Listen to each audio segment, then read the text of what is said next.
On va accueillir justement des gens qui créent quand même avec de l'IA, des studios et des gens qui fabriquent des solutions. On a cité une qui est Scénario. D'ailleurs, on va accueillir Marie Gérard, cofondatrice de Scénario, directrice des ventes, qui, je crois, est passée par les Beaux-Arts avant ça.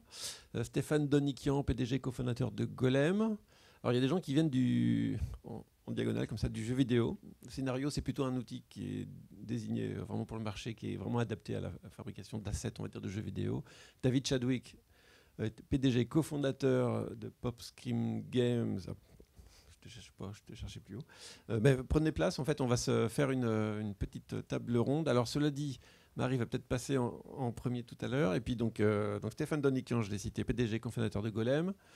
Je vais vous représenter un peu plus globalement tout à l'heure. Et Benoît Maujean, directeur de la recherche de Technicolor Group. Donc, on a vraiment des gens du cinéma, là. Vous voyez, cheveux plus gris, industrie plus ancienne. Et les gens du jeu vidéo. Et il se peut qu'il y ait des approches un petit peu différentes globalement. Marie, si tu veux prendre place. Donc effectivement, merci pour l'introduction. Moi, c'est Marie Gérard, donc je suis directrice des ventes et je fais partie de l'équipe fondatrice de chez Scénario. Donc Scénario, d'abord, c'est quoi ? Scénario, en fait, nous, on construit la boîte à outils d'intelligence artificielle la plus complète du marché pour l'industrie, effectivement, du jeu vidéo. Après, il y a énormément de parallélisme entre le jeu vidéo et effectivement le secteur de l'animation, surtout quand on parle effectivement de pré-prod et puis de prod. Effectivement, au niveau de mon background à moi, alors moi j'ai fait des études dans les beaux-arts. J'étais spécialisée dans tout ce qui était arts digitaux, en VR et en AR. Et puis je suis passée par chez Amazon Web Services, le cloud. Donc je vais parler un petit peu tech aussi, mais je vous promets, je ne vais pas vous barber. Et puis après, effectivement, pour rejoindre Scénario. Alors, voici une capture imagée du marché actuellement. C'est-à-dire, c'est quoi ? C'est un alien bleu de Sora, pour ceux qui l'auront reconnu, qui est un all you can eat buffet. Alors clairement, l'industrie aujourd'hui, c'est un peu tout et n'importe quoi. C'est-à-dire qu'il y a plein d'outils, et il y en a trop, et en fait, qui nous promettent monts et merveilles, et en fait, la technologie n'est peut-être pas spécialement là. Donc ça, je pensais que c'était important, effectivement, de mettre cette image-là de cet alien, parce que clairement, c'est là où on est aujourd'hui. Alors, la question, elle se pose, effectivement, c'est de se dire, OK, comment est-ce qu'on peut adopter le bon outil, ou en fait, comment est-ce qu'on peut s'entraîner sur le bon outil ? Et d'où mon premier point, qui est effectivement l'importance du contrôle. Et on l'a répété, je suis là depuis ce matin, le contrôle, c'est important, on n'arrive pas à contrôler les images, comment est-ce qu'on arrive à le faire ? Alors, tout de suite, effectivement, au niveau de l'animation, la technologie n'est peut-être pas spécialement là. Comment est-ce qu'on peut faire du frame by frame avec la même consistance ? En fait, ça consomme déjà énormément de GPU et puis c'est très très compliqué à atteindre. Alors nous, Scénario, on s'est d'abord spécialisé effectivement sur la 2D parce qu'on s'est dit, en fait, c'est super cool, du Stable Diffusion, du Midjourney, on adore ce genre de technologie, mais en fait, arriver à garder la même consistance de style, c'est super compliqué. Ou bien de se dire, tiens, j'ai généré un personnage, j'adore ce personnage-là, comment est-ce que je vais le faire sourire, comment est-ce que je vais lui faire coucou, ce genre de choses-là, c'est hyper difficile à avoir si on n'a pas un outil qui est construit pour ça. Et donc, effectivement, c'est ce qu'on fait chez Scénario. Donc, effectivement, contrôle créatif, fidèle au style, c'est vraiment des points absolument clés quand on veut utiliser un tool d'intelligence artificielle. Après, c'est effectivement l'importance de la protection. Donc, j'ai entendu énormément de choses sur le plan légal. Et effectivement, quand on choisit son outil d'intelligence artificielle, c'est hyper important de se poser la question de, OK, déjà, comment est-ce que je vais le mettre à disposition de mes équipes ? Comment est-ce que je vais l'utiliser moi en tant que professionnel ou simplement en tant qu'amateur ? Alors déjà, il faut effectivement se dire, potentiellement mettre des guidelines en interne, de dire tiens, on va pas aller faire référence à, je sais pas moi, des animateurs super connus ou bien des artistes hyper connus, en se disant très clairement, en fait, dans mes images qui vont être générées, je vais clairement aller pomper ce genre de référence. Deuxièmement, c'est si en fait moi je suis un studio d'animation ou je suis un studio de jeux vidéo, c'est potentiellement de privilégier l'utilisation de l'IA pour des workflows qui sont non critiques. Et donc moi je discutais avec des studios de jeux vidéo qui en fait aujourd'hui font 2 pipelines qui sont décorrélés. Une qui a une approche tout à fait traditionnelle en se disant tiens, ça c'est mon IP Beholder et donc du coup je vais générer ça, je vais utiliser un pipeline traditionnel. Et puis après de l'autre côté, c'est de se dire tout ce qui est je sais pas moi, les cascades, les backgrounds, le château qui est sur le côté, ça en fait on va le streamliner, on va utiliser de l'IA pour pouvoir le faire. Ensuite, l'horizon légal, il est incertain et imprévisible. Aujourd'hui, on a des LLM, donc des Large Language Models, qui sont effectivement principalement open source. Ce qu'il faut savoir, c'est qu'il y a des LLM qui sont beaucoup plus à cheval sur la protection de l'intelligence, de la propriété intellectuelle. Pardon. On a des outils comme Bria.ai qui justement va être entraîné sur des datas des artistes qui vont être rémunérés par rapport aux pixels qui ont été utilisés. Et comment ils le font? Ça, c'est par rapport au poids des pixels au niveau de l'intelligence artificielle, du modèle d'intelligence artificielle. Chez Scénario, nous, on a mis 2-3 petites choses en place qui sont hyper importantes, qui est effectivement donc, la gouvernance des données et puis aussi la traçabilité de la donnée. Donc on voit effectivement le Copyright Office aux US, on voit le AI Act en France, qui effectivement insiste énormément sur l'importance de montrer comment les images ont été générées. Et ça, on le fait en place où, en fait, on va donner, par exemple, le seed. Alors, pour ceux qui ne savent pas, le seed, c'est quoi? C'est en fait, toutes les images sont générées dans un espèce d'espace latent. Et le seed, c'est en gros les coordonnées géographiques dans cet espace latent qui ont été utilisées pour générer les images. Et donc ça, c'est important de pouvoir montrer et en fait d'expliquer comment ces images ont été générées. Ensuite, c'est l'importance donc de l'intégration. Alors, moi, je parle à des studios, je dirais littéralement toute la journée, et ils me disent « Ok, c'est super cool les outils d'IA, mais en fait, on se rend compte que les gens ne les utilisent pas. » Et donc, nous, c'est forcément un problème qu'on a vu directement, et on s'est dit « Mais en fait, l'importance de l'IA, c'est que ce soit intégré dans des workflows que les gens utilisent déjà aujourd'hui. » Donc, c'est une intégration dans Unity, une intégration dans Unreal pour le jeu vidéo, ou bien potentiellement une intégration directement dans Slack. Où les gens ils peuvent directement aller prompter des modèles qui sont consistants avec le style du studio.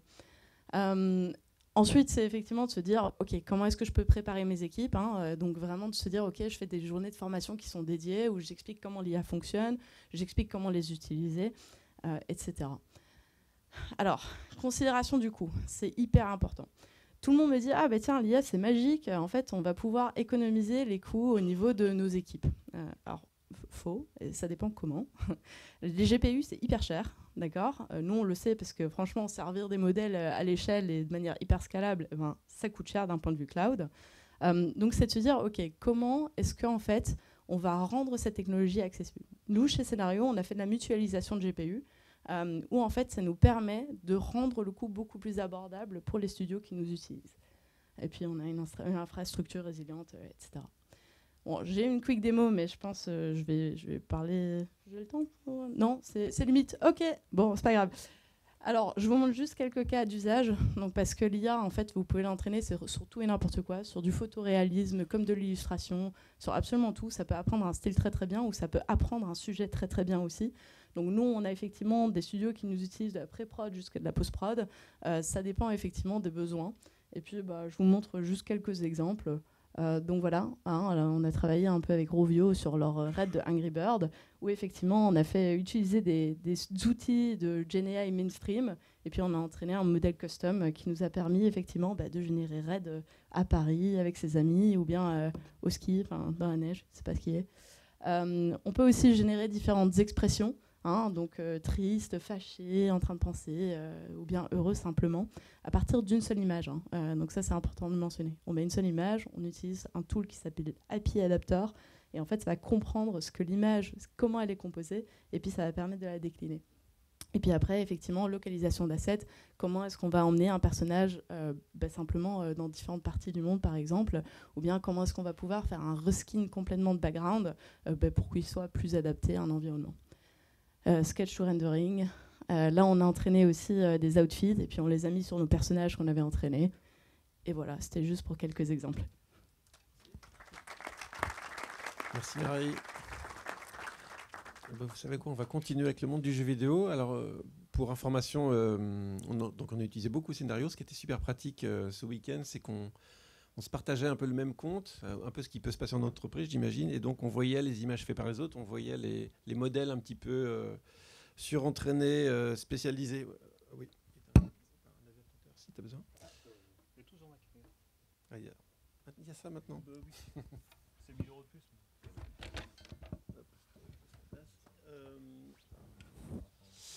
Et donc c'était super pratique et il y a eu un travail d'interfaçage dans Scénario, gros travail du UX. Et derrière, ça utilise Stable Diffusion, dont vous avez entendu le nom aussi, qui est beaucoup moins facile d'accès comme le seraient d'autres outils graphiques, d'où l'importance d'avoir dans certains cas d'usage, certains publics, des solutions interfacées, j'imagine, comme Scénario. Pardon. Ou d'autres, ou d'autres, Leonardo, etc. Il y en a beaucoup. En fait, très souvent, les solutions qui vous permettent de générer des images en ligne comme ça sont derrière du Stable Diffusion, qui est open source, donc a été pris en main. Ça a été une révolution il y a quelques années, quand c'est sorti, il y a 2 ans peut-être maintenant, quand c'est sorti, ça a généré carrément une industrie entière. Et d'autres entreprises de jeux vidéo, par exemple, ont pris, comme on l'a fait nous dans la Jam hier, il y a des gens, vous avez entendu le terme Comfy UI, alors pour ceux qui ne connaissent pas, c'est une interface gratuite open source qui permet d'attaquer vraiment Stable Diffusion soi-même en local, de manière avec une interface quand même qui est dédiée aux professionnels qui font de l'image leur métier depuis des années, qui est moins facile à prendre en main que d'autres outils. Et je crois que c'est ce qui s'est passé donc chez Popscreen Game. Vous avez instauré l'usage de cet outil et d'autres, et je te laisse la parole, David. Exactement. Donc nous, on est vraiment sur l'application et l'utilisation directement de ces outils. Alors j'ai tendance à dire, on ne fait pas des trucs waouh, on fait des trucs qu'on peut intégrer dans une chaîne de production, parce qu'effectivement, on peut faire plein de choses, mais nous, on va faire des choses qu'on peut contrôler et directement intégrer. Donc je vais directement vous montrer. Bon, alors ça, c'est ma première photo. Stable Diffusion il y a 1 an et demi, donc forcément c'est moche parce que c'est pas moi, je suis beaucoup plus beau que ça. Et moi ça fait une vingtaine d'années que je suis dans le jeu. Nous, notre valeur ajoutée dans le studio, c'est du jeu vidéo mobile. L'IA générative, c'est un outil de fou, mais ça reste un outil, c'est pas une fin en soi. Et nous, voilà le type de jeu qu'on fait. Donc ça, c'est un jeu qui est fait à la mano, je veux dire, à l'ancienne. Aujourd'hui, on est dans un monde qui est en train de changer. On fait du CCG RPG, freemium midcore, très classique, enfin tricycle AA. Et voilà, ça c'est le premier jeu qu'on a sorti. Mais je vais aller directement, si je retrouve ma souris, voilà, directement sur le type de choses qu'on sort. Donc ça, c'est un teaser du titre sur lequel on est en train de travailler. À partir de là, forcément, tout est 100% généré.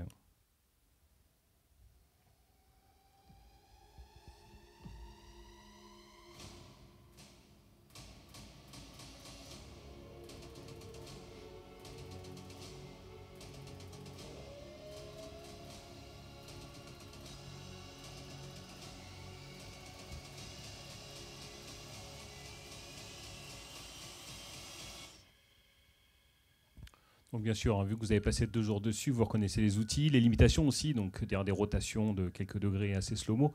Mais en fait, nous, ça, c'est un niveau on peut vendre, on peut mettre ça sur le marché. On n'a pas dégradé la qualité, on s'est adapté sur ce qu'on voulait faire. Forcément, si on pouvait faire des rotations en 360, on ferait des trucs de fou, mais on ne peut pas.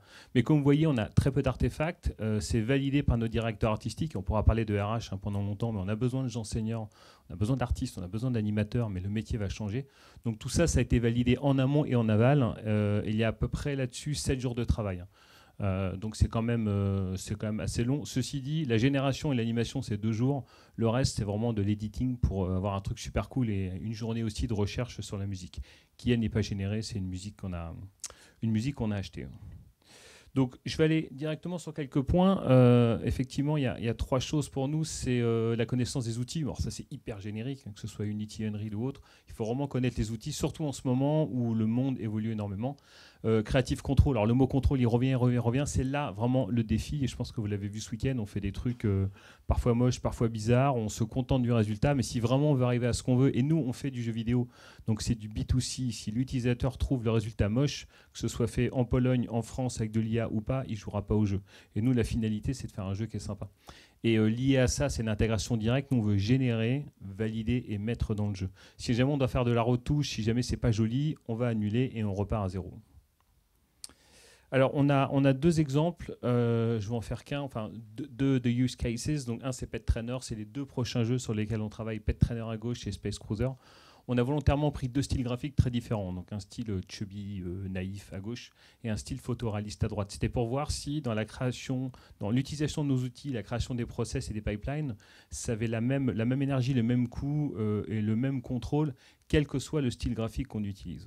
Alors la réponse c'est oui, je vais directement à la fin. Je vais quand même vous montrer très concrètement comment nous on s'en sert. Donc là on est sur Pet Trainer avec des petites unités. On va faire un LoRa. Donc le LoRa, on va dire c'est un sous-modèle qui nous permet d'avoir un peu plus de contrôle. Donc le LoRa, on veut faire une chèvre. Donc on a demandé à un de nos artistes seniors de faire une vingtaine ou une trentaine de petites unités à la main. Donc ça, c'est pas généré, c'est fait à la main. Et ça nous permet de générer un LoRa, donc un sous-modèle qui va nous donner énormément de contrôle dans la phase de génération. Et on met ça dans... Alors nous, on utilisait Stable Diffusion, mais gérer l'outil, entre guillemets, on s'en fiche. Nous, on voit les outils comme une commodité dans le sens où, forcément, plus c'est gratuit, mieux c'est. Il y avait la question du temps machine qui est extrêmement importante, mais on se met dans une position où dans plusieurs années, il faudra qu'on puisse passer d'un outil à l'autre. Sinon, on a le problème Unity. Alors nous, en studio, je peux vous dire que les problèmes Unity, on galère bien avec la taxe Unity, vous avez dû en entendre parler. Quand on a tout un studio qui est sur un seul outil, on est vite dans la merde en cas de problème, et l'idée, c'est pas de répéter ça. Donc on verra où le marché ira dans quelques années. En tout cas, avec Stable Diffusion, là on est sur SD1.5 qui est gratuit, qui est open source. On a pu générer avec notre LoRa, notre petite chèvre. Et à partir du moment où le pipeline est fait, donc on a créé le LoRa, on a créé le prompt, on maîtrise du contrôle net et autres, je ne rentre pas dans les détails. On a notre chaîne. Alors, ce n'est pas un artefact en haut à droite, on a voulu faire un chat fourmi avec 6 pattes. Tout le monde me dit, il y a un artefact. Non, il n'y a pas d'artefact, c'est volontaire. Sinon, on l'aurait viré. Mais voilà, l'idée, c'est que maintenant qu'on a créé ça, on a un contrôle de nos unités. Donc, chubby, 3/4, des gros yeux, bleu ouvert, à la rigueur, on s'en fout. Mais ça, c'est complètement cohérent et c'est directement intégrable dans un jeu. La limitation aujourd'hui, c'est 3D animation. Nous, on fait de la 2D animée. On a du mal à animer avec le niveau de rendu qu'on veut faire. Donc, on anime dans le moteur. Bon, ça, c'est un mock-up. Et je pense que j'ai la vidéo. Est-ce que j'ai la vidéo ? Oui, bon, voilà. Donc, c'est animé dans le moteur. Donc, c'est forcément moins beau que les jeux qu'on fait aujourd'hui. Alors, on travaille sur le mesh, on fait du caméra check. Les FX, aujourd'hui, sont faits à la main. Il y a deux trucs. Ça va être galère en GenAI, c'est les FX. Enfin, 3 FX, les textes et la UI. Donc les textes affichés, je ne parle pas de la génération de texte. Mais bon, voilà, nous on fait du jeu mobile. Ça, c'est un jeu, encore une fois, qui est validé par notre senior game designer et notre directeur artistique. On considère qu'on a une audience pour ce type de jeu. Bon, à tester, voir si ça marche ou si ça ne marche pas. Après, la prochaine étape, donc là, je vous ai montré l'unité in-game. Nous, on a différents styles graphiques en fonction du position dans le jeu. Donc, on prend notre unité, on fait une texture avec DALL-E, on fait un chien Fluffy Dog. On met ça dans Stable Diffusion, Prompt and Settings, et voilà, on a notre image en Digital Painting. Encore une fois, j'insiste, mais c'est vraiment important pour nous, ça c'est validé par le DA. On a vraiment la concordance entre l'unité in-game et l'unité qu'on va retrouver dans notre écran de jeu, donc c'est-à-dire ici, c'est intégré dans l'écran de jeu. On a une base de statistiques, on est sur du RPG, on va dire cette unité, ça va être par healer, je dis au pif. Et puis on va y appliquer les statistiques du healer. Et puis ainsi de suite, voilà, on a ce pipeline, là on a ce... En français, comment on dit en français ? Un daim, merci, un daim, voilà, comme les biscuits ou les chocolats. Donc on a fait sa petite unité de chubby, ensuite on a fait la version Digital Painting, et là on a une unité qui est in-game. Après, je passe, mais vous voyez, à partir du moment où on a ce pipeline, on a vraiment des choses qui sont très très jolies, donc statiques. Ça, c'est le gros défi pour nous dans les mois à venir. Mais on a des unités. Alors celle-là, moi, c'est ma préférée. Celle-là, il y a eu 3 jours de boulot quand même. Ce qui en soi est beaucoup et rien. On pourrait dire, pourquoi tu ne l'as pas généré du premier coup ? Parce qu'il y a beaucoup de travail sur le contrôle net, sur les settings. Puis aussi, il y a une recherche de DA sur les couleurs, ce côté clair-obscur et puis très très contrasté. Cette unité-là, si on avait voulu la faire à la main, c'est pas une histoire de coût et de temps, mais on aurait vraiment galéré pour arriver à ce résultat-là. Alors que là, on a pu beaucoup travailler les itérations sur les outils, sur le pipeline, et puis vraiment travailler sur le fond, en fait, discuter avec le DA. Non, j'aimerais bien un peu plus de feu, un peu moins de feu, un peu plus roux. Bon, normalement, c'est un serveur à 3 têtes, on n'en voit que 2, mais on s'en fout, ça rend bien. En tout cas, voilà, nous, le résultat, il est sympa, on peut le mettre dans le jeu et tout le monde est content. Puis voilà, je vous en montre quelques-unes d'autres. Je vais quand même montrer quelques écrans de Space Cruiser en français.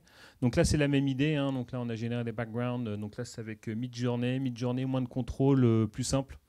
On arrive à faire des trucs vraiment très sympas avec Midjourney très rapidement, mais un niveau de contrôle qui est assez faible. Nous, ça reste des scènes de bataille. Donc il faut qu'il y ait un fond qui soit sympa, mais un bas de l'écran qui soit vide, parce que c'est là où les unités vont combattre. On a quand même réussi avec Midjourney. Donc voilà, ça c'est quelques exemples de background qu'on a fait. Et ouais, bah, c'est assez sympa. En tout cas, bon, nous on est sur du jeu mobile, donc on est sur des jeux qui ont des budgets plus faibles. Alors je compare pas aux jeux indie, hein, PC Steam, mais moi j'ai bossé chez EA avant, alors EA et Ubi, donc alors, forcément les prods à 50, 60 ou X millions, c'est des trucs qui me passaient un peu au-dessus. Nous, sur des jeux mobiles, il faut que ça rentre bien et que ça rentre bien rapidement. Et voilà, là, c'est un mock-up de la scène. On est en train de travailler tout ça. Donc, j'ai une version animée, mais qui n'est pas très sympa. Voilà, on est en train de travailler le côté photoréaliste. Je vais skipper tout ce qui est upscaler, mais pour vous montrer ça, ces unités-là, elles ont été générées. Mais l'intérêt, c'est qu'en les générant, on a pu récupérer la depth map. Donc ça, on est vraiment en temps réel dans le moteur. Donc le photoréalisme, vous connaissez le Uncanny Valley, hein, le photoréalisme, ça peut vite être un petit peu bizarre si c'est pas assez réaliste. Et dans les animations, on a ce problème-là. Bon, bah là, en l'occurrence, on a réussi à le résoudre, hein, parce qu'on a généré la depth map. Donc dans le moteur, on peut l'animer. Et puis, bon, on a notre écran d'unité qui commence à ressembler à quelque chose qui pourrait être intégré dans un jeu. C'est statique, la bouche ne bouge pas. Bon, enfin, il y a plein de trucs qu'on pourrait critiquer. Mais voilà, bon, ça, c'est quelques mois d'itération et de R&D avec une toute petite équipe. Et puis, je vais finir par un dernier qui est vraiment sympa. Il est où le play? Il est là. Lieutenant, do we have any news from Echo 3? Negative, Commander. Their last subsonic transmission was 16 hours ago, and since then, it's been radio silence. Darn it. I knew I should have sent spacers with them. Take Clifford with you and go give them a hand. Let's hope nothing unpleasant has happened to them. Understood, Commander. But may I ask what their mission was? They were in charge of excavating an ancient artifact discovered on one of our mining planets. It sounds like a bad horror movie plot, Commander. Let's hope that's not the case, because I'm sending you to play the lead role. Vous apprécierez le bel accent anglais. Ça, c'est quelque chose qu'on a fait en littéralement 20 minutes. Hein. On voulait tester des scènes de dialogue. Donc c'est DID, Eleven Lab, les outils assez classiques. Pour le coup, sont payants, donc ça peut vite être très très cher. Et ça, c'est de la vidéo. Donc nous, intégrer dans le jeu, en mobile, ça peut être un peu compliqué. Quand même, on commence à regarder ça parce que le jeu vidéo, c'est un peu le parent pauvre du son. La plupart des joueurs jouent sans le son, alors encore moins sans les voix. Mais à partir du moment où les voix sont accessibles, très peu chères, dans toutes les langues du monde entier, hein, aussi bien sur la version textuelle que sur la version audio. Ça nous permet, nous, de commencer à faire des cinématiques vraiment sympas et c'est une grosse valeur ajoutée. Là, on est typiquement dans l'exemple de ce qu'on n'était pas capable de faire avant en jeu mobile et maintenant, on peut se le permettre. Parce que ça rajoute très peu en coût de production. Modulo, encore une fois, comment est-ce qu'on l'intègre, hein, c'est une vraie question. Est-ce qu'on le stream, est-ce qu'on le met dans l'APK que pour les scènes d'ouverture? Mais nous, on peut faire maintenant du full dubbing, un peu comme on dit, la full audio, chose que seul Diablo Immortal ou autres pouvaient se permettre. En général, c'était anglais, français, allemand, peut-être espagnol. Mais là, on va pouvoir commencer à faire ça dans toutes les langues du monde. Donc pour nous, c'est un gain pas possible. Voilà, je vais m'arrêter là parce que j'ai pas mal de choses sur les textes aussi. Mais oui, j'espère que vous voyez que il y a pas mal de travail en amont, mais nous, on fait des choses qui sont intégrables et qu'on considère de très bonne qualité en B2C. Donc, encore une fois, l'idée, on veut éviter le brainstorm et le concept art. On veut faire l'exercice jusqu'au bout pour être capable de l'intégrer dans nos jeux. Merci.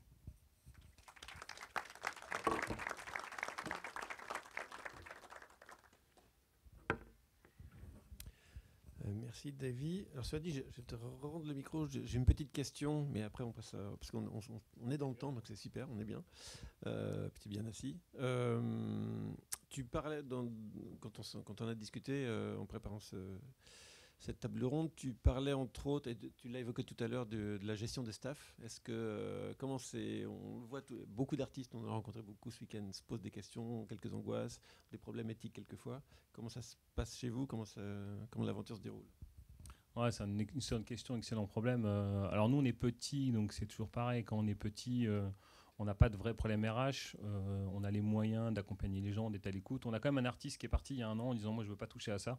On est parti en bon terme. On lui a dit « mais c'est con parce que… » Moi, je lui disais, c'est un artiste fabuleux qui a fait une partie sur Wacky Battle, le jeu d'avant. Je lui disais « si tu maîtrises ces outils-là, tu es le roi du monde ». Après, c'est vrai que ce sont… au quotidien, là où tu mets tes mains, là où tu appuies, c'est vraiment différent. Donc je comprends qu'il y a un gap énorme pour ces gens-là. Mais en termes de connaissances, on a besoin de seniorité. Je vous dis, hein, tout ce qui est sorti là est validé par mon DA. Mon DA, il a 55 ans, il a fait de la pub, de la 3D, de la 2D, du jeu, du film. Enfin, il a fait les beaux-arts, il a fait de la peinture sur toile. Donc ce mec-là, quand il me dit ça c'est beau, ça c'est moche, en général, je ne discute pas. Parce que moi, je peux générer des trucs, je pense, beaux, mais qui vont être moches. Donc lui, il est capable de garder cette cohérence. Donc la vraie question, et là malheureusement, je n'ai pas la réponse, la formation. Comment est-ce qu'on peut former des seniors dans des corps de métier qui nécessitent... Je vais faire un truc un peu différent. Peut-être que plus tard, on n'aura plus besoin de menuisier parce qu'on fera de la qualité artisanale en usine. Mais il faut quand même des gens pour faire du contrôle qualité, diriger en amont ce qu'on va faire et valider à la fin que ce soit bon. Mais comment est-ce qu'on peut être capable de savoir ça sans le faire? J'ai vraiment pas vraiment la réponse. Et là, j'ai vraiment de la peine pour les écoles qui disent on doit former des profs à des trucs qui changent tous les mois pour un an après, quand les cours commencent, les former à des outils qui vont être obsolètes. Donc c'est extrêmement compliqué. Ceci dit, je finis là-dessus. Je pense que ça va se stabiliser parce que nous, on a démarré là-dessus il y a 1 an et demi et je veux dire que les 6-9 derniers mois, on a vu des évolutions, mais il n'y a pas eu le boom des 3-6 premiers mois. C'est plus quali, un peu moins cher, un peu plus large. Donc on peut déjà commencer à former des gens sur ces outils-là, du moins sur la logique de c'est du prompt, c'est du setting, c'est de l'outil, c'est du modèle, c'est du LoRa. On commence à avoir une norme apparaître. Bon, peut-être que le futur dira que j'ai tort. Mais oui, gros sujet sur... En tout cas, maîtriser les outils, il ne faut pas que ce soit moral, hein, parce que c'est vrai qu'il y a une histoire morale dans tout ça, ou légale. Formez-vous dessus, comprenez-les. J'ai l'impression que c'est passé du papier au digital painting. Il y a eu une époque qui était assez compliquée, ce n'était pas aussi flagrant, mais pas de morale dans tout ça. Jouez avec les outils, jouez avec tout, et on verra plus tard ce qu'il en ressort. Mais sinon, vous allez vous faire complètement... Alors, à tous les niveaux. Moi, en prod, les artistes, les designers, vous allez vous faire dépasser, et vous n'aurez pas le contrôle, d'ailleurs, pour critiquer ou aller défendre vos intérêts si vous ne comprenez pas ce qui se passe. Merci. Mais déjà, effectivement, c'est un peu pour ça qu'on fait ces journées et qu'on a voulu l'associer à une jam. C'est pour nous-mêmes se donner les moyens de réfléchir en ayant des choses dans les mains, en ayant senti un petit peu ce qui se passait. Parce que moi-même, par exemple, j'en parle beaucoup, mais je pratique très peu parce que je passe mon temps à en parler. Merci. Alors, en tout cas, ce qu'on voit, c'est que dans le monde du jeu vidéo, je pense que c'est assez représentatif. Vous pensez vos approches? J'ai l'impression, moi, de ce que je vois, hein, mais qu'on pourrait dire de type pleine balle, pour parler un peu techniquement. C'est-à-dire que le fait d'utiliser, d'appréhender, d'implémenter l'IA générative, ça représente ce que tu vois, toi, dans le monde du jeu vidéo, un peu partout. Alors non, je suis extrêmement surpris de voir très peu de studios qui se jettent là-dessus. Initialement, on s'est dit on va faire plus et moins cher. Logique, hein. Après nous on fait du business, donc il faut qu'on paye les gens à la fin du mois. Et en fait on s'est rendu compte que ça c'est déjà acquis. Alors, tout le monde ne le fait pas, mais c'est déjà acquis. Donc nous en fait on se rend compte on peut aller faire des choses qu'on n'était pas capable de faire avant. Mais non, je pense qu'il y a plusieurs cas de figure. Il y a le cas de figure, un studio qui marche bien. Quand il marche bien, les temps sont durs en plus en ce moment. Pourquoi est-ce que je toucherais à ma chaîne de prod, à mes produits, à mes contrats? Pourquoi est-ce que je disrupterais quelque chose qui marche? Et ça, c'est tout à fait vrai. Après, je parlais avec un studio, je ne vais pas dire le nom, 60 personnes en France. Il m'a dit j'ai déjà une bronca côté RH de mes artistes, ce qu'on peut comprendre, mais il va falloir accompagner le changement. Cette phrase, elle est générique, accompagner le changement. Mais en fait, le problème, c'est que et les deux fondateurs me disent, si jamais on ne bouge pas là-dessus, dans 5 ans, on est mort. Ne serait-ce que comprendre ce qui se passe. Non, on rencontre peu de gens. Alors, peu en Europe, en France, aux États-Unis, en Chine, beaucoup plus. J'ai parlé des studios chinois, mais alors c'est vraiment l'inverse. Nous, on a pu virer des gens, on est super contents. C'est un discours décomplexé pour le coup, mais ils ne sont pas capables de montrer ce qu'ils font. Mais tout de suite, ils ont vu le côté coût, ils ont commencé à sabrer leurs équipes, à former des experts en Gen AI pour voir comment les remplacer. Donc il y a un peu de tout, mais c'est un peu le bazar en ce moment. Ouais, je t'en prie, Marie. Oui, effectivement, je parle avec les studios tous les jours. En fait, il y a énormément de personnes au niveau des studios qui en fait adoptent les outils de Generative AI. Moi, c'est ce que je vois. Hein, c'est les gens, ils vont vraiment utiliser du ChatGPT, du Copilot, ou bien effectivement du Midjourney. Et en fait, ça remonte pas au niveau, je dirais, global des studios. Mais honnêtement, tout le monde utilise de la Gen AI aujourd'hui. Ça dépend juste à quel niveau et ça dépend juste comment c'est reconnu au sein de l'entreprise. Mais aujourd'hui, trop peu de studios veulent effectivement affirmer le fait qu'ils se positionnent sur l'utilisation de la Generative AI, surtout quand on regarde tous les backlash qu'il y a eu au cours des dernières années, et ce que je peux comprendre.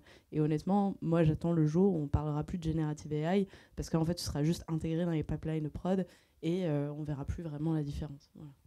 C'est ce qu'on disait ce matin, que l'AI, quand elle marche et qu'elle est maîtrisée, elle change de nom en général. On va parler d'outils. Et alors, le fait est que les backlash et la prudence, on va dire, et voire la peur, j'ai l'impression, beaucoup plus ou plus présente ou plus prégnante dans le monde du cinéma. Et donc on va laisser parler des gens qui travaillent dans ce monde-là, et en l'occurrence des gens qui fabriquent des outils pour le cinéma. Je te laisse la parole, Stéphane. Bonjour, donc Stéphane Doniquian, je dirige la société Golem. Donc nous, on a 13 ans d'expérience dans le domaine du cinéma et de la télévision. Donc on édite des logiciels pour peupler les arrière-plans et le second plan de films et de séries avec des personnages synthétiques, anthropomorphes ou non anthropomorphes. Donc on est utilisé par un certain nombre de studios d'effets spéciaux et d'animation, et aussi par des gens qui font des cinématiques pour le jeu vidéo. Mais c'est pas pour ça que je suis là aujourd'hui. Donc on a sorti 9 versions de notre logiciel, et on avait fait un petit peu le tour de ce qu'on pouvait proposer pour ce marché de niche qui est le peuplement de scènes avec des personnages. Et donc on a commencé à creuser un peu l'utilisation du deep learning et voir ce qu'on pouvait faire avec pour aider des artistes dans les studios. Et donc la problématique que nous on a prise, c'est on ne voulait pas justement avoir cette problématique des données, et des données de X qui sont utilisées par Y ou fournies à Y et dont on ne sait pas d'où ça vient. Et donc notre approche, c'est pas de modèle préentraîné, mais fournir un framework aux studios pour qu'ils entraînent à partir des données qu'ils ont en interne. Et donc, de ce point de vue-là, l'adoption par un studio est simple, puisqu'il n'y a pas à se poser la question de d'où viennent les données. Les données sont internes. Et au fur et à mesure qu'on avance dans un film, eh bien, on va pouvoir réutiliser les données qui ont déjà été produites. Ou quand on fait des saisons d'une série d'animation, eh bien, pour la nouvelle saison, on va pouvoir bénéficier de tout l'héritage des saisons précédentes. Donc c'est à la fois pour une question éthique, mais c'est aussi pour être sûr de préserver le style d'un studio. Parce que chaque studio d'animation a son propre style. Et donc, si on mélange des données qui viennent d'un peu partout, bah, ça va faire quoi? Il n'y a pas de contrôle en termes d'apprentissage pour conserver le style. Alors, on a commencé à regarder un certain nombre de problématiques. Donc là, je vous en présente 6. Et c'est des sujets qu'on a regardés, et on est toujours en interaction. Donc ça fait maintenant plus de 3 ans qu'on travaille sur le sujet. Et justement, comme on ne travaille pas sur l'apprentissage à partir de données, il faut quand même qu'on ait des données pour tester. Et nous, des échanges avec un certain nombre de studios, et les studios ont accepté de nous fournir des données pour faire des tests, et on leur a fait des retours, mais juste à eux. Et donc malheureusement, on ne peut pas vous présenter le travail que l'on a mené pendant ces 3 dernières années sur donc les travaux sur les données internes des studios. Puisqu'à chaque fois, on signe un NDA, et puis la présentation, elle est faite en interne à chacun des studios. Mais je vais quand même vous montrer des choses, mais pas sur les données internes des studios. Donc la première approche, c'est l'approximation de rig. Pour nous, ça a un gros intérêt pour la foule. C'est qu'aujourd'hui, on ne sait pas faire du hero caractère. Dans notre logiciel, on est obligé d'avoir un rig adapté pour pouvoir faire de la foule. Et là, avec cette approche-là, en fait, n'importe quel rig modulaire avec tous les contrôleurs spécifiques, on peut les intégrer, et du coup, on va pouvoir les utiliser pour nos personnages sans que le studio ait à faire une adaptation du rig. Et ça offre aussi la possibilité de faire de la portabilité. Un rig qui est fait dans Maya, après, on va pouvoir l'utiliser dans Houdini, on va pouvoir l'utiliser dans Unreal, on va pouvoir l'utiliser partout, puisque grâce à cette approximation, on emmène la portabilité. La deuxième chose, c'est audio to rig. Donc c'est les premières étapes à partir de l'audio, de faire du lip sync et de pouvoir poser des clés d'animation, mais tout en donnant le contrôle, en gardant le contrôle pour les animateurs. Et donc, en fait, ce qu'ils vont récupérer, c'est un rig. Et donc, ils vont pouvoir après reprendre le contrôle et affiner l'animation. Et donc, on n'est pas dans du audio to mesh où, au final, on récupère un mesh et on perd la contrôlabilité. Et là, en fait, ce qu'on fournit aux animateurs, c'est directement le rig contrôlable à partir de l'audio. De l'inversion de rig. Et donc là, c'est si on a des animations qui ont été faites sur un visage, pouvoir remonter au rig. De l'IA, de l'IK assisté pour faire de l'IK généralisé, pour faire du contrôle de pause. Mais ça, après discussion avec des gens dans les studios, les animateurs ne voient pas trop l'intérêt parce qu'ils n'ont pas l'habitude de bloquer. En fait, ils veulent pouvoir animer articulation par articulation et pas qu'il y ait un outil qui fasse du contrôle de l'animation globale, même si on peut contraindre certaines des articulations. De la prédiction d'animation, ça peut être intéressant pour faire du training interne dans un studio. On a toute la base de données de ce qui a été fait avec le style du studio. Un nouvel animateur arrive, on peut retrouver toutes les animations similaires à ce qu'il est en train de faire et lui proposer des aides pour qu'il s'intègre dans le style de faire à la manière de ce qui a déjà été fait au sein du studio, ou quand on fait des recherches, on a besoin de faire une animation, on a déjà dans la banque de données un certain nombre de choses qui s'en approchent, on va pouvoir fournir des références. Et aussi travailler sur du transfert de style. Voilà, donc ça c'est les travaux en cours. Les deux les plus aboutis, c'est l'approximation de rig et l'audio to rig. Donc c'est les deux que je vais vous présenter. Et ça va sortir dans la version commerciale, notre prochaine version commerciale qui va sortir dans quelques semaines. Donc là on prend un personnage, on lui fait faire une petite gymnastique.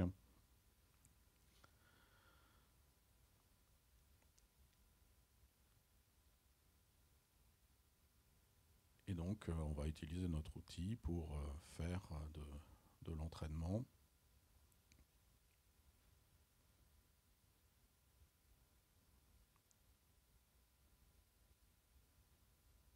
Donc là, on va choisir les valeurs de skinning comme entrée pour faire cet apprentissage.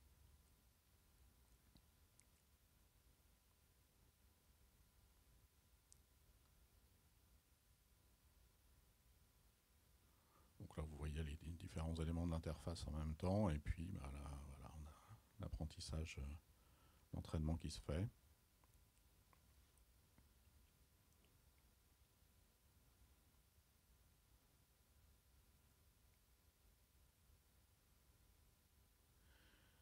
Et donc après, on peut voir, donc par des codes de couleurs, on va pouvoir voir les erreurs. Donc tout ce qui est en vert, c'est qu'il y a l'erreur est extrêmement minime et on peut contrôler donc le taux d'erreur. Et donc là, on va voir qu'il y a encore une erreur. On peut faire de la propagation en fonction de l'utilisation ou non de l'entraînement et du réseau. Et après, s'il y a des endroits pour lesquels on a encore une erreur, ça veut dire qu'on manque de données et donc on peut rajouter, on peut compléter le set de données pour avoir un entraînement, donc puisqu'on peut reprendre et étendre l'entraînement en rajoutant des données sans perdre ce qui a déjà été acquis préalablement. Alors, le deuxième outil, Audio to Rig. Donc, le personnage nous a été fourni par Steam Studio, qui fait des rigs.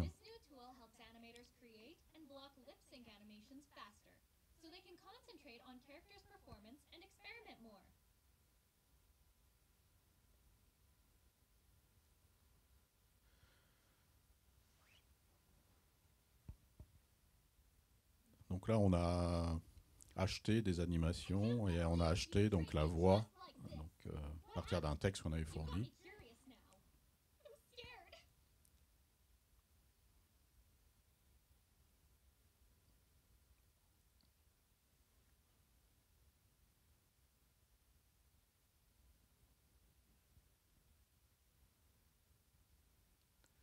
vous voyez les contrôleurs des expressions de base sur le visage. Et donc on peut ajuster ces différentes émotions. Et donc après, à partir du fichier audio, on va pouvoir générer l'animation.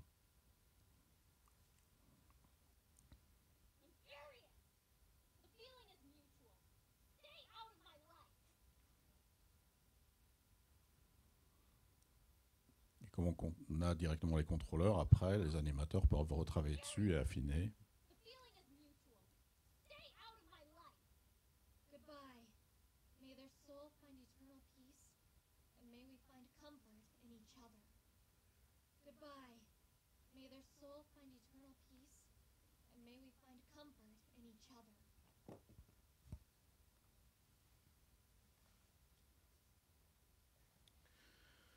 Voilà, donc l'utilisation pour la foule, c'est qu'on va du coup pouvoir utiliser les personnages et les intégrer donc dans le pipeline avec Maya, les utiliser dans les outils de Golem, rajouter donc le réseau entraîné et après assurer la portabilité grâce donc à Golem Layout qui est déjà intégré dans les autres outils et donc avoir la portabilité donc de ces rigs dans les différents outils que l'on supporte. Voilà, donc j'en ai fini. Merci Stéphane. Le fameux contrôle sur l'animation, ce qui nous a fait rager tout le week-end. On commence à voir des choses qui arrivent, effectivement, c'est chouette. Et puis on va laisser la parole à Benoît Maujean, pareillement, qui vient du monde du cinéma, directeur de la recherche et Technicolor Group, c'est ça maintenant, le nouveau nom? Oui, c'est ça. Voilà, donc depuis peu. Là aussi, il y a de l'IA générative, je crois, qui fait changer de nom de ce genre de groupe tous les mois. Alors derrière Technicolor, il y a MPC, il y a Micros. Et on y développe des choses. Alors, il n'est pas simple, plus les groupes sont gros, plus c'est politique. Il n'est pas simple de parler au nom du groupe, j'ai cru comprendre. Benoît, alors, je te laisse la parole. Aujourd'hui, je vais parler en mon nom propre, parce qu'effectivement, Technicolor est positionné donc, sur 4 marchés, le film, la publicité, l'animation et le jeu vidéo. Ça fait beaucoup de marchés. L'IA générative, c'est beaucoup de paramètres, techniques, juridiques, stratégiques et tout. Donc j'aurais du mal de parler d'une seule voix pour tous ces aspects-là. Par contre, je vais essayer de profiter de ma position un peu privilégiée pour vous expliquer. Je vais redire des choses, d'ailleurs, ça c'est assez marrant. Je suis assez content de la journée parce que je vois que finalement on se pose quand même tous les mêmes questions. Donc je vais peut-être dire des choses qui ont déjà été dites, mais c'est pas grave parce que ça veut dire que quand on les voit sous plusieurs angles, peut-être que finalement on arrivera à converger vers des trucs ensemble. Alors je vais essayer de relancer PowerPoint. Gentiment planté là au moment où je parlais. Hop.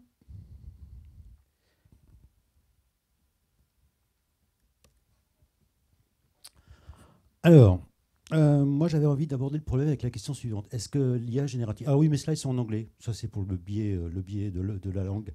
Mais ça fait je pense que c'est intéressant toujours de regarder les choses dans une autre langue en même temps en parallèle. Donc la question c'est, est-ce que l'IA générative simule le monde? Alors, je me dire, pourquoi il nous pose ce genre de questions? Mais en fait, quand on regarde le pipeline et qu'on prend un peu de recul, le pipeline de fabrication des VFX de l'animation, il se passe la chose suivante, pour l'instant en tout cas, on part souvent d'un monde 2D.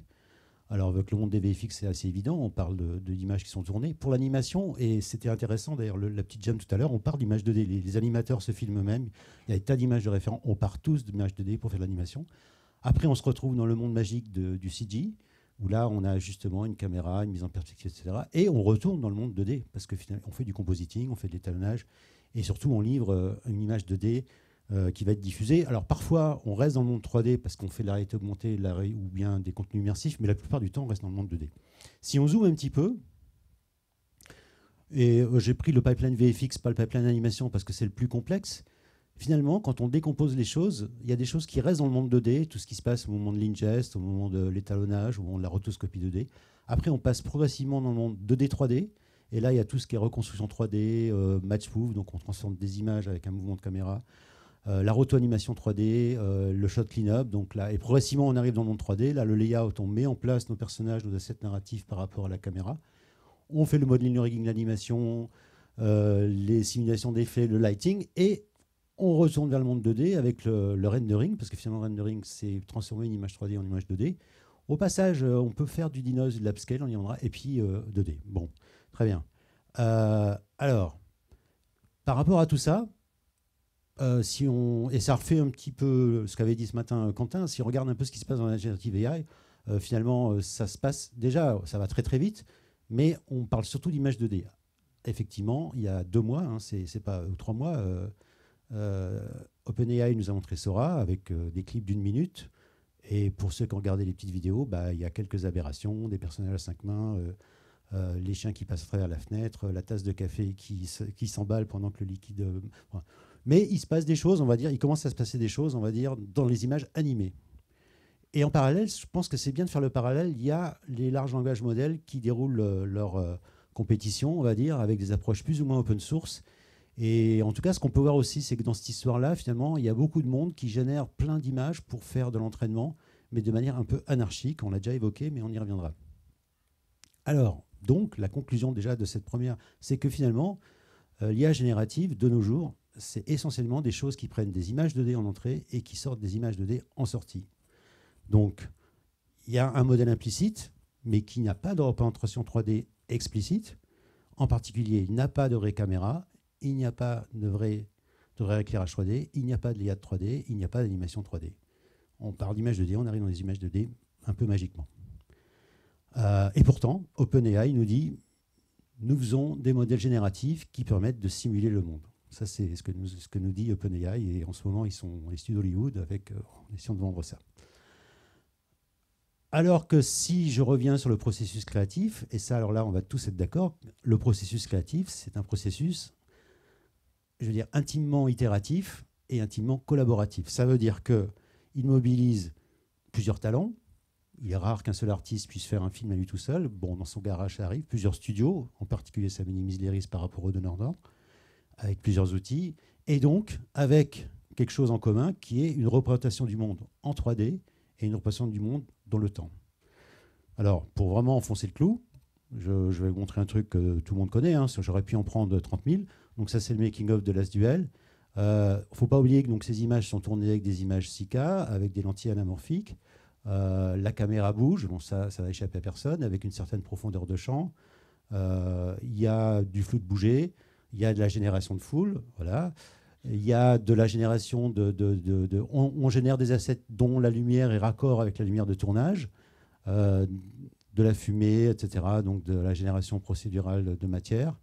Bon, donc je passe rapidement, mais donc ce qui est sûr, donc, c'est que le pipeline VFX traditionnel, lui, repose intimement sur une simulation réelle du monde qui nous entoure. Donc, les caméras sont des caméras réelles avec des optiques, encore une fois, avec la distorsion optique, avec des aberrations chromatiques. Les rendus simulent le trajet de la lumière entre la caméra et l'œil. Les shaders simulent les propriétés des matériaux. Je m'excuse d'enfoncer les portes ouvertes, mais il faut rappeler tout ça. Les rigs simulent le comportement de déformation des personnages avec la peau, les muscles, etc. Et la simulation des fluides pour simuler de la fumée, etc. OK, donc tout ça repose finalement sur quelque chose qui est assez simple, puisqu'on a plusieurs talents, on a plusieurs outils. Ça ne pourrait pas exister s'il n'y avait pas de l'interopérabilité. Et pour avoir l'interopérabilité, il faut des standards. On l'a aussi évoqué un petit peu ce matin. Et là, c'est pareil, je m'excuse de rappeler ce qui se passe, mais ça m'a beaucoup plu la dernière slide justement de Stéphane, qui sont sensibles à ça justement.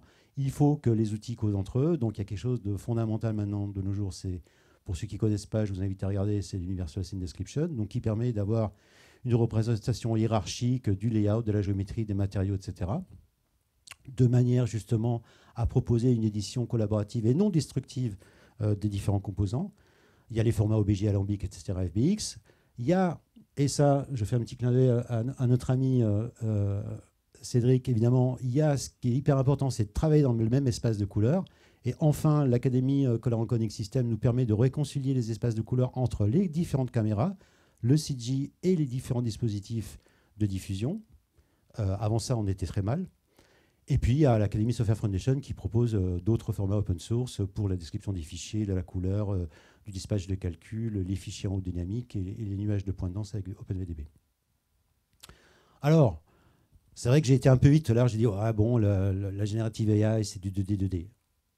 Bon, en fait, pas vraiment. Maintenant, la 3D commence à pointer son nez. Alors, l'incontournable Stable Diffusion commence à proposer des choses où on génère des modèles 3D, justement. Bon, ils sont ce qu'ils sont. Et puis, on a déjà des applications commerciales. Hein. Donc là, un petit panorama, quand on a parlé de certains aujourd'hui. Bon, c'est des petits objets, ils ne sont pas très bien définis, mais c'est déjà là. Donc, il se passe quelque chose.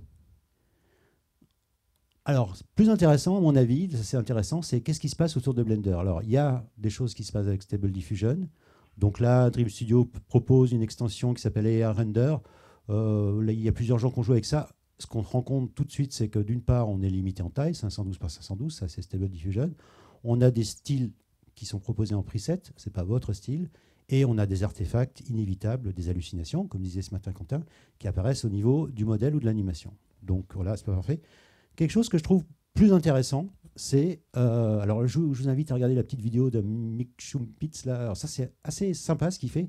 Lui, ce qu'il se dit, c'est que finalement, je peux, à partir de Blender, générer des cartes de profondeur, des cartes de contour et des cartes de color mask, de manière à rentrer ça dans un contrôle LED de ComfyUI, et donc d'avoir une image générée par Stable Diffusion, mais dont les paramètres sont maîtrisés par ce contrôle net avec ces 3 cartes.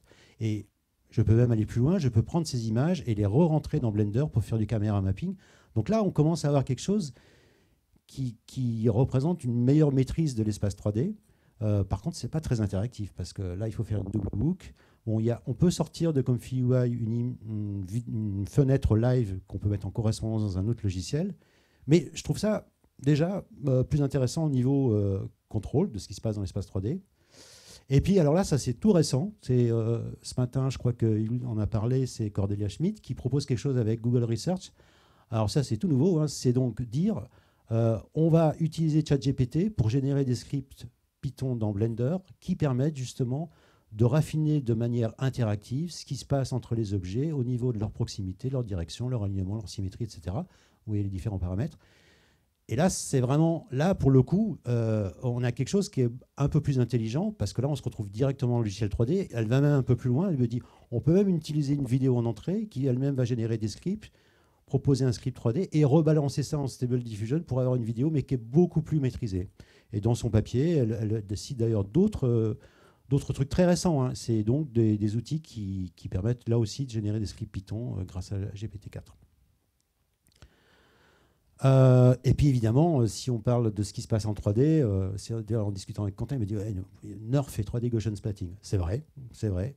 Alors, pour ceux qui ne connaissent pas, mais ça m'étonnerait parce que je veux dire, tout le monde connaît Nerf, tout le monde connaît 3D Gaussian Splatting. Donc, ce sont des outils qui permettent de générer à partir d'un ensemble de vues discrètes une nouvelle vue intermédiaire. Il faut quand même préciser que pour faire ça, il faut connaître la position des caméras, donc là, de manière explicite, dans le monde 3D. Et on commence à avoir des gens qui transforment ces vues intermédiaires dans un maillage, parce que c'est quand même le but du jeu. Donc, et là, ce qui est intéressant, c'est de voir qu'il y a déjà des gens qui cherchent à faire une approche hybride entre la photogrammétrie traditionnelle et donc cette approche de rendu de neural inverse rendering, allez, on va le dire en anglais, avec des avantages et des inconvénients qui se complètent. Donc, Nerf ou 3D Gaussian Splatting, ça permet justement de rendre des détails fins. Normalement, les surfaces uniformes et les textures répétitives en photogrammétrie, ça ne marche pas bien. Les surfaces transparentes, tout ça, c'est pris en charge justement par Nerf ou 3D Gaussian Splatting. Par contre, pour l'instant, ça ne passe pas tellement la scalabilité. C'est beaucoup moins versatile. Ça ne traite pas des larges images. Et ça se comporte de manière un peu bizarre par rapport au bruit. Et là, je vais vous faire une petite annonce. La semaine prochaine, Aérographique, justement, on va essayer d'apporter notre petite contribution. Donc, on a un outil de photogrammétrie open source qui s'appelle Meshroom et on va proposer quelque chose qui s'appelle Meshroom Research. En fait, l'idée elle est assez simple, c'est on va récupérer une scène USD proposée par l'Academy Software Foundation, on va la rentrer dans Blender, on va proposer un certain nombre de simulations de prise de vue pour générer des images telles qu'elles seraient faites avec des appareils photographiques. On va également, donc on obtient ce type d'images qui sont très photoréalistes. Et on va proposer bien évidemment le Grand Truth 3D, donc les cartes de profondeur, les cartes de roughness, la transmission, la covature, parce qu'on sait que c'est là qu'il se passe des choses intéressantes au niveau de la reconstruction 3D. Et donc voilà, on va avoir une boîte à outils séparée du pipeline de production, mais qui va permettre de tester réellement de manière transparente ce qui se passe dans le monde traditionnel avec la photogrammétrie on va dire, dans le monde traditionnel, et ce qui se passe avec Nerf, avec du deep learning, avec, voilà. Et donc, de vraiment comparer des choses qui sont comparables. Alors, si je reviens à mon petit workflow global, où est-ce que le machine learning va... Alors là, je me jette à l'eau, je préviens. On va essayer de lire dans les mares de café. En fait, si on essaie de prendre du recul, on va dire que, d'après moi, le machine learning va nous aider, et ça fait un peu écho avec ce que disait notre juriste ce matin, d'ailleurs, c'est marrant, de deux manières. On va pouvoir essayer d'automatiser un certain nombre de tâches où finalement la valeur ajoutée n'est pas validée par une esthétique. Alors, tout ce qui est rotoscopie, caméra tracking, etc., pour l'instant, c'est fait à la main. Le machine learning va nous permettre, et on a déjà des pistes sérieuses, donc d'améliorer la productivité parce que tout simplement, on va automatiser ces tâches. Je ne dis pas à 100%, même si c'est qu'un certain pourcentage, mais en tout cas, on va améliorer la productivité. Et alors après, on peut aussi se dire qu'on peut aider à la créativité, mais alors là, c'est là où on tombe dans les zones beaucoup plus grises au niveau de la propriété intellectuelle. C'est là où la 3D... Alors, je vais vous dire un truc. Ce que nous a montré Stéphane, là, c'est carrément une exception. C'est exceptionnel. Je veux dire, il y a très peu de boîtes qui, sur le marché, proposent des choses qui intègrent du machine learning dans des outils 3D. Il y en a très peu, qui sont des outils commerciaux et qui, comme ils le montrent bien, justement, proposent en sortie des formats qui permettent d'interopérer avec des autres outils. Il y en a très peu. Mais malgré tout, voilà, on sent que, et puis ce que nous a montré Yul ce matin aussi, il y a quand même des choses qui se passent dans la recherche. Il faut favoriser, je fais écho à ce que tu dis, il faut favoriser les passerelles entre les chercheurs et les artistes pour justement qu'on arrive à non pas développer des outils qui sont technologiques, mais des outils technologiques qui servent aux artistes. Donc voilà, bon, alors le FaceSwap, puisqu'on en parle beaucoup, c'est quand même pour l'instant du pix-to-pix, c'est des outils qui prennent des images 2D et qui sortent des images 2D. Et donc quand la tête tourne beaucoup ou quand la lumière change beaucoup, il faut faire, ça ne marche pas. Et donc il faut vraiment, et Marc Christie justement travaille avec nous sur ces sujets-là. Voilà, donc c'est une classification peut-être qu'on n'a pas l'habitude de voir, mais c'est assez sympa. Alors du coup, pour proposer des pistes concrètes, moi, ce que je dis, c'est que l'hybridation, finalement, c'est ce qui va animer notre futur. Et là, il y a une phrase d'un géographe en 2016. Il disait « L'hybridation a toujours existé, mais elle n'a jamais été aussi présente dans un environnement en mutation rapide où le changement est devenu la règle et la stabilité l'exception. » Je pense qu'il était assez visionnaire, le monsieur. Je suis assez d'accord avec ça, en tout cas. Donc la proposition, je pense qu'on peut se faire, en tout cas l'envie, c'est de dire il faut combiner les outils traditionnels qui embarquent des outils de machine learning. C'est ce que fait exactement Golem, c'est clair. De manière à préserver justement cette représentation 3D, cette représentation temporelle, qui doit être vraiment le modèle explicite de tous ces outils. Et là, en plus, ça suppose quelque chose, ça veut dire, ouais, alors bon, interstellar, parce que bon, voilà, on se balade dans l'espace-temps. De manière justement à pouvoir affronter le monde réel dans sa physicalité. Et tout ça, à mon avis, c'est assez intéressant quand on s'intéresse aux artistes, parce que ce qui est clair est de maintenir une collaboration continue entre les outils et les artistes, ça j'ai déjà expliqué avant.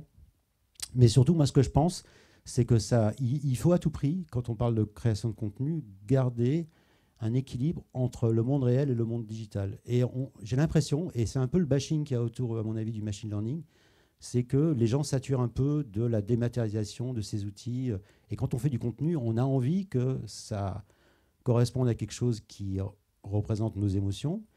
On a envie d'avoir une approche sensitive et on a même envie d'avoir des interactions même collectives. Regardez, les concerts n'ont jamais eu autant de succès qu'actuellement. Je ne veux pas dire le vinyle, etc.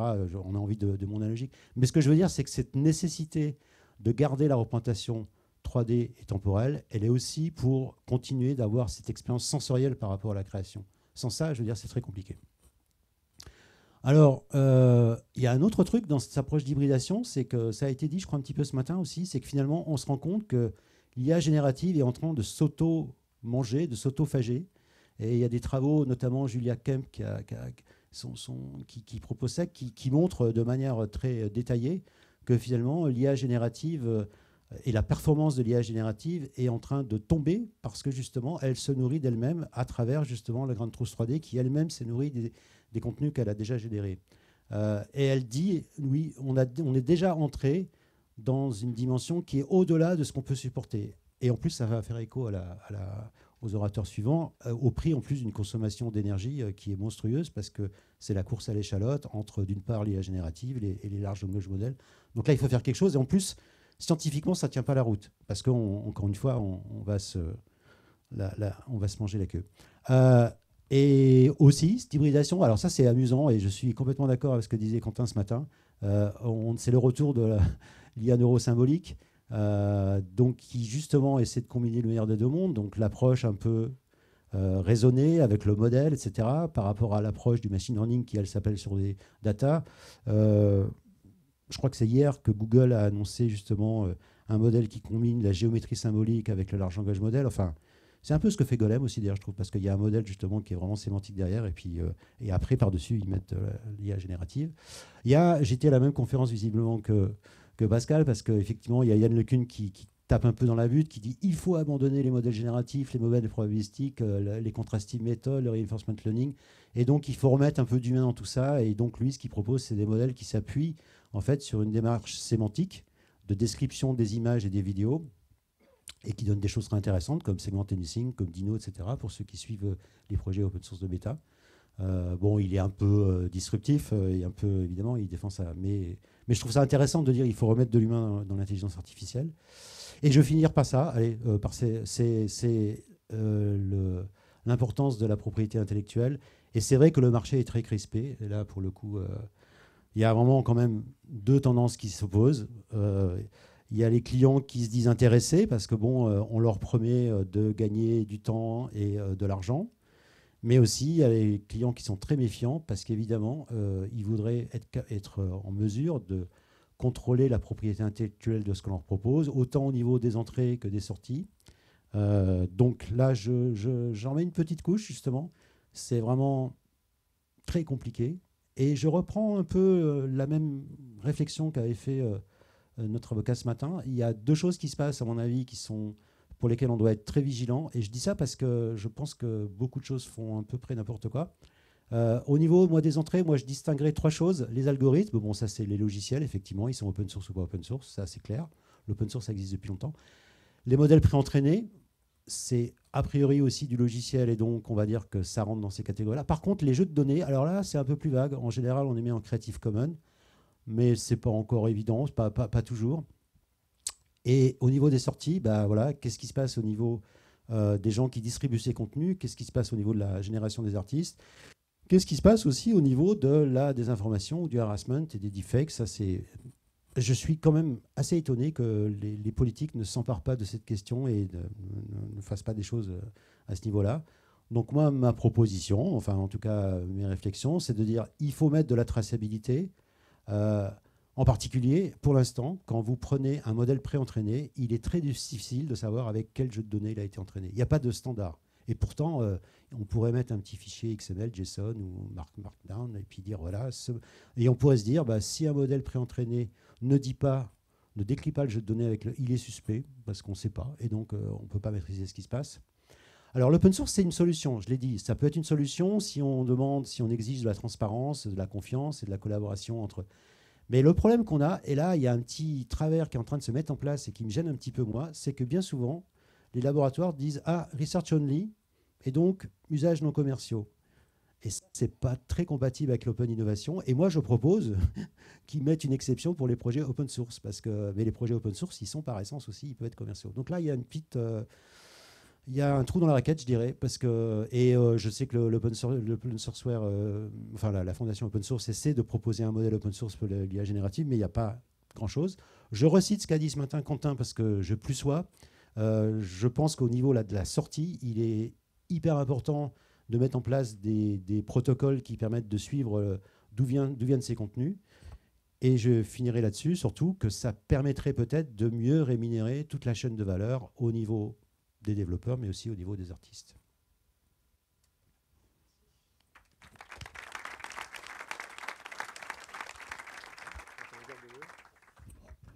Merci, c'était complet. Et effectivement, ça reboucle. On voit beaucoup de thèmes. On a discuté un petit peu, mais qui reboucle, entre autres le traçage. C'est vrai que le traçage, d'ailleurs, sur le C2PA, il n'y a pas de blockchain derrière, il n'y a pas de technologie si compliquée. Il y a juste chaque personne laisse son petit marquage. Il reste, alors vous avez géré le temps comme des champions, donc il reste du temps. Est-ce qu'il y a des questions dans la salle ? Oui, j'y connais rien en images et encore moins en vidéo, mais je connais un peu l'IA derrière. Et j'ai quand même l'impression que ces échafaudages dont vous avez parlé, qui ont comme but d'utiliser les algorithmes d'IA, en fait, les transformers et le stable diffusion, rien d'autre, dans un processus, disons, professionnel de création, c'est très compliqué, on l'a bien vu, ça on peut le croire. Mais il me semble qu'il y a une seule cause à cette complexité, c'est que ces modèles, comme le dit très bien Yann Lequin, mais il y en a beaucoup de gens qui l'ont dit depuis très longtemps, ils ne sont pas ancrés. C'est-à-dire que quand le modèle génère une phrase ou une image ou même une mélodie, il n'a aucune idée de ce qu'il fait. Mais c'est pas un problème, enfin je ne vais pas dire que c'est un problème facile, mais c'est pas un problème, c'est pas comme le problème de la conscience ou de la naissance de l'univers. C'est un problème dont on peut quand même raisonnablement penser, que ce soit Lequin ou d'autres, qu'il va y avoir très très bientôt des systèmes ancrés, c'est-à-dire des systèmes qui non seulement sont capables de générer, mais sauront ce qu'ils font. Et à ce moment-là, il y a déjà des embryons. Ça ne marche pas encore très bien, mais et que ce soit pour l'image en particulier, pour la musique et pour tout ça. Mais à ce moment-là, il faudra tout refaire. Parce que tout ce que vous avez montré, qui est très compliqué, très sophistiqué et qui est certainement productif, il va falloir le repenser intégralement. J'ai l'impression que c'est comme si vous pensiez que l'IA d'aujourd'hui, c'est ça. Et qu'il n'y aura plus que des évolutions, disons, de détails. Mais moi, il me semble que l'IA, ça va beaucoup, beaucoup changer. Et comme je pense que Yann Lequin a raison quand il dit que les LM vont disparaître. Qu'est-ce que vous pensez de l'évolution, je veux dire, des technologies d'IA fondamentales? Il y a un truc que j'ai pas dit aussi, c'est un truc un peu technique, mais ça explique aussi pourquoi on a du mal d'utiliser ces outils en production, c'est que elles sont entraînées en fait sur des images qu'on trouve beaucoup sur Internet. Et là, sans être trop technique encore une fois, ça veut dire des images qui sont de petite résolution, qui sont en 8 bits et qui sont dans un espace colorimétrique, je m'excuse, qui a un gamma, donc qui a une courbe de progression qui n'est pas linéaire. Je rappelle que dans le monde CG, et justement, on est en linéaire et on est dans des dimensions, dans des tailles d'images qui sont au moins du 4K et avec une dynamique qui est du 16 bits float. Donc, typiquement, si vous prenez des algorithmes d'upscaling, et ça, vous avez vu, ça faisait partie des trucs que je considère comme les low hanging fruit, sauf que les images d'upscaling, elles ne marchent pas avec des images 16 bits linéaires. Donc, une des raisons, c'est justement que les données avec lesquelles elles ont été entraînées ne sont pas les données. Et donc, je plus sois encore une fois à ce que dit Stéphane, la porte de sortie, ça va être de pouvoir entraîner sur ses propres données de production. Mais ça veut dire avoir beaucoup de GPU, bien maîtriser, bien curer ces données, etc. Donc, ça va demander un certain effort et un certain temps. Je ne sais pas si ça répond à la question, mais ça explique pourquoi on ne peut pas utiliser les outils qui sont proposés actuellement. Ils sont trop limités. Oui, mais ils vont changer très vite. Très vite, je ne sais pas, parce que ça veut dire aussi beaucoup d'argent. Ça veut dire aussi, forcément, c'est pour ça que je dis hybridation, ça veut dire une période de transition.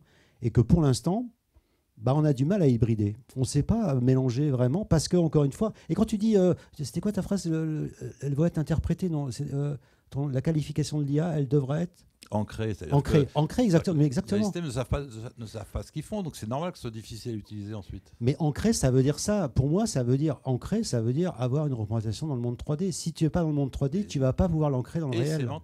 Et sémantique. Je suis bien d'accord. Et sémantique. Complètement. Quand il y aura ça, il y a plein de problèmes qui vont disparaître. Ouais. D'ailleurs, il y a un truc intéressant aussi, là je tends une perche à Cédric, je le vois aussi, c'est pour l'instant, c'est bizarre, il n'y a pas beaucoup de gens qui mélangent les ontologies, donc la sémantique, et les large language models. Et pourtant, c'est quand même, c'est deux mondes qui sont séparés, mais je lui tends une perche. Mais là, il va se passer des choses intéressantes, parce que là, on va donner une interprétation avec un modèle de données qui aura du sens par rapport à un truc absurde qui est un large language model où des tokens s'assemblent de manière statistique pour donner un truc qui est à peu près vraisemblable. Et ça donne des choses pas toujours très, très bons, quoi. Voilà. Donc on y va, mais je pense qu'il y a encore beaucoup de chemin à faire. Merci beaucoup. Effectivement, alors la sémantique, le sens de donner des mots, elle était déjà présentée. La première présentation de Gull ce matin, c'est décrire un mouvement. C'est quoi en fait? Comment on peut décrire un mouvement? Nous-mêmes en animation, c'est quelque chose qu'on pratique tout le temps. On s'engage à travailler un petit peu dessus, sur même décrire un mouvement par la voix, les onomatopées, etc. En fait, ça fait sens dans un cerveau humain. En fait, la rythmique, la mélodie. Et je réécoutais du coup effectivement les musiques générées, c'est incroyable. La rythmique rythmique. Enfin, j'avais pas essayé de compter le temps. C'est troublant. Comme la musique peut marcher, sembler marcher, et en fait, il manque un élément essentiel. Mais oui. J'avoue que je suis un petit peu en décalage parce que j'ai jamais aussi peu demandé à mes artistes de copier tel ou tel style. Avant, j'envoyais un mail il y a 10 ans chez EA, tu me copies Disney, tu me copies Ghibli, voilà le mood board, je l'ai sur cette ArtStation. Et on a tous fait ça. Moi, j'ai un peu fait d'art. Et en fait, aujourd'hui, un par peur et un parce que je me fais un peu courser par les avocats. Attention, dans ton prompt, garde tes prompts, mais pas Mario dans le prompt, blablabla. Donc en fait, on s'extrait de plus en plus de ça. Alors ce qui est créé, effectivement, utilise des choses qui ont été faites par d'autres. Mais alors aujourd'hui, on veut tellement s'éloigner de ça et que je ne le vois pas ce problème. Je suis conscient que les datasets sont des trucs qui ont été aspirés du net et je comprends ceux qui sont amers envers ça. Mais c'est une... Enfin, regardez Roblox. Tu vas à Roblox, tu joues à Spider-Man, tu joues à Star Wars. Alors, comparer, ça sert à rien, c'est un peu con, mais ce que je veux dire, c'est que j'ai l'impression qu'on focalise énormément sur ce problème-là, sur aujourd'hui tout ce qui est IA générative, alors qu'en fait, ça dégueule partout. Moi, quand je voyage beaucoup, je vais en Chine, je vois des PlayStation avec un trait, des Dreamcast avec un T. Il faut juste... en fait, c'est le rendu. Qu'est-ce qu'on utilise en amont et qu'est-ce qu'on va en faire avec et comment est-ce qu'on le contrôle. Alors, le LoRa, pour moi, c'est une des solutions, peut-être pas légale, hein. Et c'est là où, alors c'est con, je n'étais pas pu être là ce matin pour en voir avec l'avocat. Mais en tout cas, dans la morale et dans ce qu'on veut faire, je trouve on se détache plus qu'avant, directement au premier degré, je veux dire, de ce qui a été fait par d'autres personnes. Et juste le deuxième point, nous, en tout cas, en jeu vidéo, il y a des choses qu'on peut déjà utiliser en production. Et si on devait rester sur SD1.5, qui a déjà quoi, un an et demi SD1.5. Enfin, moi, j'ai un pipeline de prod dans SD1.5, mais c'est le rêve. Alors après, il y a des nouveaux trucs, hein, on va toujours aller de l'avant, mais on peut déjà faire beaucoup de choses. Et je reviens, hein, qu'on ne pouvait pas faire avant, grâce à des outils qui sont déjà éprouvés. Alors, il y a les extensions, il y a eu avant et après ControlNet. Hein, je ne sais pas qui a joué avec, il y a une extension, ça a changé, ça a rajouté de la qualité, du contrôle et de la qualité à ce qu'on pouvait faire avant. Mais aujourd'hui, si on devait figer le monde, alors ce n'est pas du tout le but, nous en tout cas, en termes de créateurs de contenu en B2C, on est déjà hyper heureux. Donc en fait, on regarde ça avec des gros yeux et beaucoup de gourmandise. Et encore une fois, c'est pas plus vite, moins cher, c'est on peut faire des trucs qu'on n'osait pas faire avant parce que c'était trop risqué, c'était trop cher. Et là, on peut les faire. Enfin, les jeux photoréalistes, il y en a très très peu en console, ça existe quasiment pas en mobile et quand ça existe, ça ne marche pas. Encore une fois, c'est compliqué. Et là, on est capable d'itérer. Peut-être qu'on va se planter, mais au moins, on fait des trucs aujourd'hui qui nous disent merde. On est proche d'un jeu là, et nous on fait des jeux, c'est ça la finalité. Mais on est en 2D. Alors après il y a tout le débat 2D, 3D. En 2D, j'aime pas dire le mot simple, c'est plus accessible en tout cas aujourd'hui. Si jamais on était un studio 2D, si on faisait un monde ouvert à la Dark Souls, Elden Ring, oui, je pense que là on se casserait un peu plus les dents. Il y a moins de paramètres, effectivement. Enfin, il y a quand même des discussions parallèles avec des degrés d'exigence, des degrés presque méta et sur le futur philosophique, la conception philosophique des choses. Des degrés très industriels et avec des industries très différentes. Effectivement, l'industrie de la 3D, c'est quand même beaucoup de paramètres en plus, la 2D, beaucoup moins. Donc, c'est plus facile peut-être de se contenter de certaines choses. Et c'est vrai qu'il y a des choses ultra... Je pense que l'ACS, beaucoup de considérations techniques du traitement d'image qu'a traité Benoît en jeu vidéo, c'est moins un sujet. C'est moins clé, surtout que ça arrive sur des écrans qu'on balade pleine de graisse, etc. Ouais, maintenant, c'est vrai. Il y a un peu de tout quand même. J'aimerais juste rajouter quelque chose. Donc, sur l'aspect légal, en fait, il y a le Copyright Office aux États-Unis qui, en fait, dit que si vous arrivez à prouver justement qu'il y a une patte artistique sur les outputs, donc ça peut être genre, j'ai entraîné avec des inputs en images des assets sur lesquels j'ai les droits, je peux claim le copyright sur ce qui en sort en output aussi. Et aujourd'hui, les pipelines de générative AI, moi, la manière dont je les vois dans le jeu vidéo, c'est comment on peut transformer ensuite de la 2D vers la 3D. Et c'est pas du texte ou 3D. Ça ne fonctionne pas. Aujourd'hui, on a des assets qui sont génériques qui ne peuvent pas être utilisables. Donc si on part sur cette pipeline-là de se dire, OK, j'entraîne un modèle d'intelligence artificielle sur un fine-tune sur lequel je peux claim du copyright et ensuite les transformer en 3D, ce pipeline-là, il peut être valide. Eh bien, on prie pour ça. Ou pas, je ne sais pas. Non, en tout cas, on va s'arrêter là. On a mis un case chez Scénario au niveau du Copyright Office. Donc, on est une boîte franco-américaine, mais c'est quelque chose qu'on a placé, ouais, effectivement. Alors, par contre, les prompts, ça passe pas. Non, même non, si mais bien sûr. Si on en écrit, tu as montré le tableau, le fameux tableau qui a gagné un prix, puis après qui se l'est fait retirer parce qu'il était fait trop par IA. Et, il a essayé de déposer le copyright, et ça ne Non, passait bien pas sûr. malgré les 643 prompts qu'il a écrit, un travail d'auteur qu'il a Oui. voulu faire savoir, mais le texte passait pas comme du travail d'auteur. Non, bien Alors sûr que non. Si on prend juste dans Midjourney, non, vous pouvez jamais claim du copyright sur du Midjourney parce que Entre autres, la raison pour les juges, Mhm. c'est que le même texte permet de générer plein d'images. Vous le régénérez. Donc en fait, il y a une illusion de contrôle, disent-ils. En fait, il y a un contrôle, mais une illusion de contrôle. C'est comme travailler avec Edouard Baird ou Jonathan Cohen et lui donner des indications. Et en fait, d'où l'importance de la voilà. traçabilité. Voilà. Bon, on va s'arrêter là. Merci beaucoup.